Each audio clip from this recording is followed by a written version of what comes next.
It's Friday night. Your phone lights up with invitations, plans, noise, people, and you hesitate before quietly choosing to stay in. Not because you have to, but because you want to. And strangely, instead of feeling left out, you feel relieved. But almost immediately a thought creeps in. Is something wrong with me? Because somewhere along the way, we were taught that being surrounded by people means you're thriving, and being alone means something is missing. That if you're not constantly social, outgoing, and visible, you must be lonely, or worse, disconnected. So when you choose silence over stimulation, it gets labeled as a problem. But what if that quiet choice isn't a weakness? What if it's not avoidance, but awareness? What if the need to be alone isn't something to fix, but something to understand? Cheers, everyone, to the best rooftop party ever. And then she just hung up on me. Can you believe it? The report is due tomorrow morning. I haven't even started. I just want to get off. So I told him, absolutely not. Anyone want more salad? This dressing is great. You should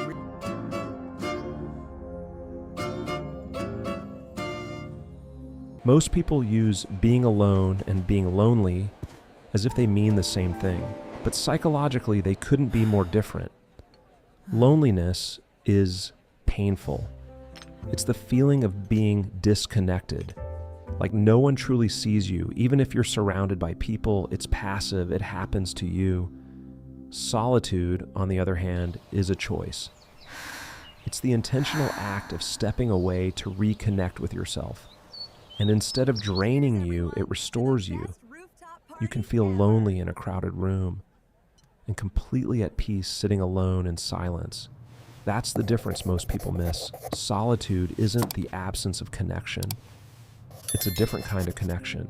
It's where your thoughts settle, your emotions regulate, and your mind finally has space to breathe.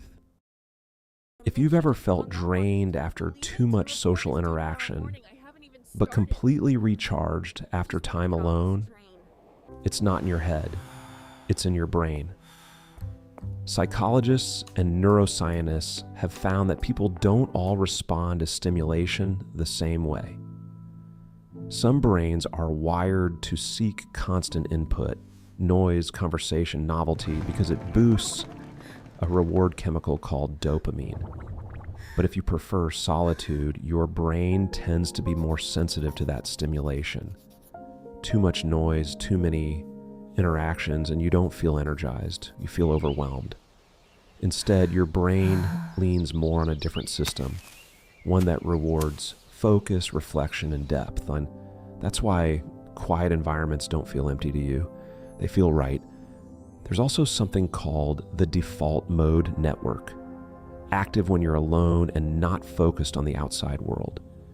This is when your mind connects ideas, processes emotions, and imagines possibilities.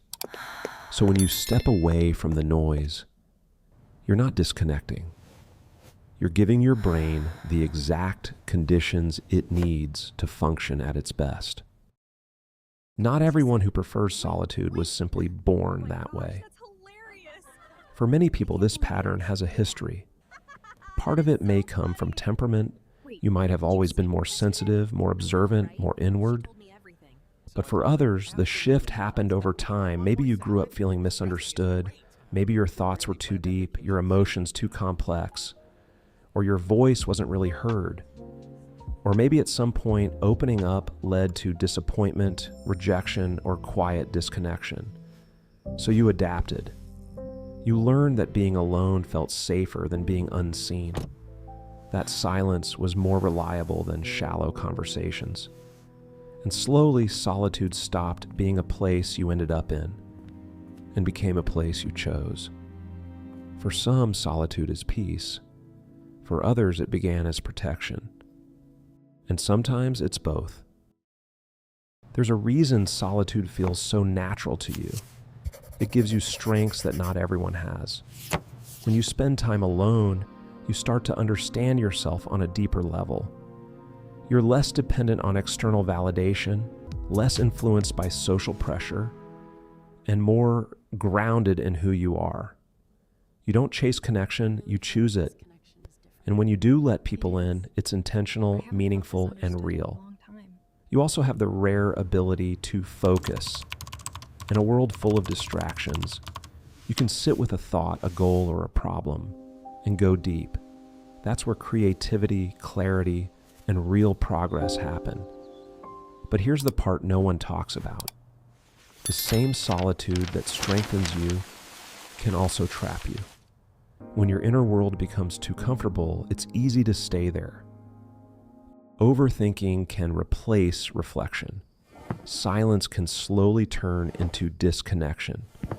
And without realizing it, you might start avoiding people, not because you don't need them, but because it feels easier not to try. Peace and isolation can feel almost identical at first. And that's the danger. There you are. Because solitude is powerful, Come join us. but only when it's a choice, not a hiding place. That is so funny. Wait, did you see him yesterday? I know, right?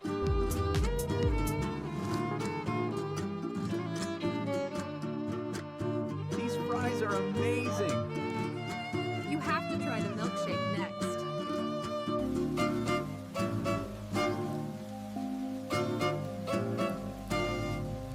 Solitude becomes powerful the moment you use it with intention. It's not about escaping people. It's about choosing when to step away and when to return. Come on in. We were The just goal about to isn't start. isolation, but balance. Use your alone time to think clearly, create deeply, and understand yourself on a deeper level. Let it be where your ideas grow and your emotions settle, but don't let it become a hiding place. Stay open to connection. Just be selective. I know. A few real conversations will always matter more than 100 shallow ones. When you learn to move between solitude and connection with awareness, everything changes. Because solitude isn't where you disappear from the world. It's where you build the clarity and strength to face it. Share your thoughts below. And if this resonates, don't forget to subscribe for more.